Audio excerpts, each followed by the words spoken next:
আজকাল প্রায় সব বাবা মাই সন্তানের হাতের লেখা নিয়ে একটু চিন্তায় থাকেন। হুম, থাকেন তো বটেই। তো সম্প্রতি একটা জিনিস দেখছি বাজারে খুব চলছে, ম্যাজিক হ্যান্ডরাইটিং কপিবুক। হ্যাঁ, নামটা বেশ মজার, ম্যাজিক। ঠিক, আজ আমরা একটু দেখি এই বইগুলো আসলে কি বলছে, কতটা কাজের হতে পারে। আচ্ছা, দেখা যাক। প্রথমেই যে দাবিটা বেশ বড় করেই বলা হচ্ছে যে এই বইগুলো ব্যবহার করলে বাচ্চারা নাকি নিজে নিজেই হাতের লেখা সুন্দর করে ফেলতে পারবে। বাহ।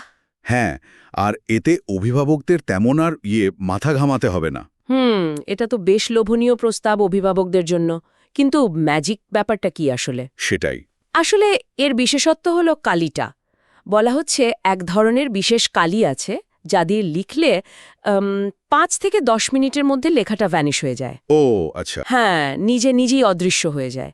তার মানে একই বইতে বারবার লেখা যায়, বারবার কাগজ কেনার যে একটা খরচ। সেটা বাঁচে।